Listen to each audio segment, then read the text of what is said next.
어쩜 이렇게 시간이 안 가는지 정말 버스 안에서 고인 이불 속에서 고인 고인은 언제나 너에게 고인 Halo guys. Jadi aku dan teman-teman aku di sini mau menjelaskan tentang Kabinet Nassir. Tapi sebelum itu, kan ada pepatah, tak kenal maka tak sayang. Maka dari sini mari kita kenalan sayang. Sebelumnya, kenalin nama aku Najwa dari kelas 12 MIPA 2 dan ini teman-teman aku. Nama aku Anggita dari kelas 12 MIPA 2. Aku Fania dari 12 MIPA 2. Nama aku Yasa dari kelas 12 MIPA 2. Saya Dipa Muhammad Sidik dari kelompok 1. Saya Arif. Terus beres. Sebelumnya udah pada tahu belum sih Kabinet Nassir itu apa? Belum. Kalau gitu, rekan saya akan menjelaskan tentang Kabinet Nassir. Ya, saya akan menjelaskan sedikit tentang Kabinet Nassir. Berhubung di sini panas, cari yang teduh aja di sini. Cari yang enak banget. Nah, di sini sebelum menjurus kepada Kabinet Nassir, kita harus tahu dulu apa sih itu kabinet. Kabinet itu adalah lembaga yang mengurusi suatu negara yang berisikan orang-orang dari berbagai macam politik. Tujuan dibentuknya kabinet itu ya itu tadi untuk membantu pemerintahan agar berjalan dengan lancar. Nah, setelah pembubaran Republik Indonesia Serikat, dibentuklah kabinet yang diberi nama Kabinet Nassir. Kabinet Nassir ini adalah hasil koalisi antara Partai Masyumi dan Partai PNI. Nah, untuk yang bertanya apa sih koalisi itu? Koalisi itu adalah bergabungnya atau bersekutunya beberapa partai, sedangkan oposisi itu adalah kebalikan dari koalisi. Sedangkan mosi tidak percaya itu sesuatu hal yang dianggap tidak percaya terhadap suatu hal. Nah, Nassir atau Kabinet Nassir ini dipimpin oleh seseorang yang bernama Muhammad Nassir yang merupakan tokoh politik dari Partai Masyumi. Pada saat itu pemerintahan ada dua macam, yaitu pemerintahan presidensial dan pemerintahan parlementer. Kalau pemerintahan presidensial itu pemerintahan yang dipimpin oleh presiden dan dijalankannya juga oleh presiden. Sedangkan parlementer itu kepala negaranya adalah presiden yang menjalankan pemerintahnya yaitu perdana menteri. Untuk program-program kerja dari Kabinet Nassir selanjutnya akan dijelaskan sama program itu. Tokoh-tokoh dulu nggak sih? Oh, Tokoh-tokoh dalam Kabinet Nassir itu yang pertama ada Muhammad Nassir sebagai Perdana Menteri, Sri Sultan Hamengkubuwono ke-9 sebagai Wakil Perdana Menteri, Muhammad Rum sebagai Menteri Luar Negeri, Asad sebagai Menteri Dalam Negeri, dan Abdul Halim sebagai Menteri Pertahanan. Lalu ada Sumitrojoyo Hadikusumo sebagai Menteri Perdagangan dan Perindustrian.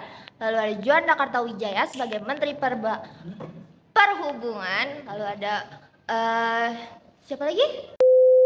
Lalu ada Herman Yohanes sebagai Menteri Tenaga dan Pekerjaan Umum. Lalu ada Panji Suroso sebagai Menteri Perburuhan. Lalu yang terakhir ada Frederikus Sutrisno Haryadi sebagai Menteri Sosial.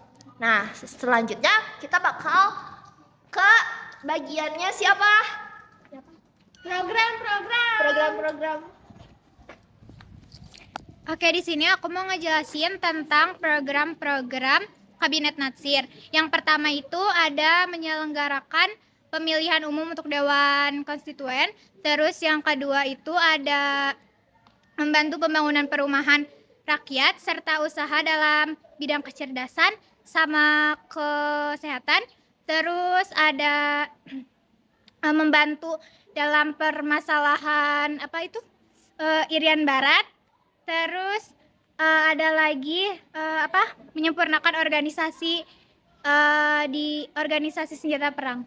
Oke, untuk selanjutnya Jadi di sini aku bakal ngejelasin tentang keberhasilan dari Kabinet Nasir. Keberhasilan dari Kabinet Nasir yaitu menetapkan kebijakan bebas aktif di dalam politik luar negeri dan Indonesia, terus masuki Indonesia ke PBB, dan pertama kalinya perundingan antara Belanda dan Indonesia mengenai Irian Barat. Itu aja.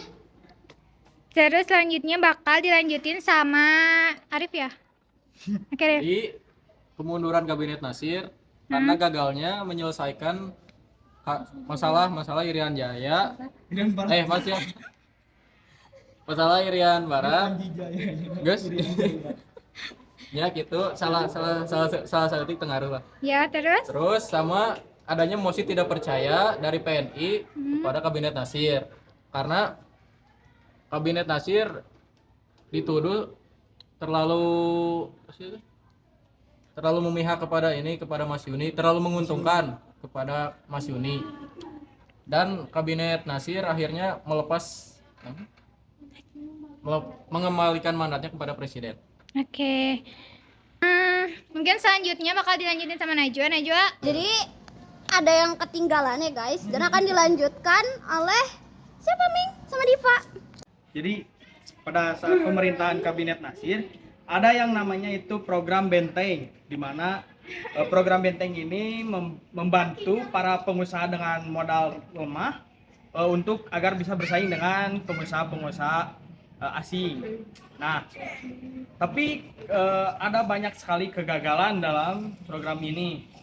Antara lain yang pertama itu karena kehidupan yang konsumtif dari pengusaha yang bermodal kecil ini. Mereka memanfaatkan kredit atau uang yang diberikan oleh pemerintah untuk membeli mobil, membeli kepentingan sendiri. Yang selanjutnya itu pengusaha pribumi ini cenderung memiliki mental yang lemah. Jadi jiwa bersaing dengan pengusaha asing itu kurang. Yang Ada pantun dari kelompok kami. Pak Udin pergi ke Sukabumi. Tidak lupa membeli roti. Sekian dari kelompok kami. Terima kasih, sampai jumpa lagi. Bye bye.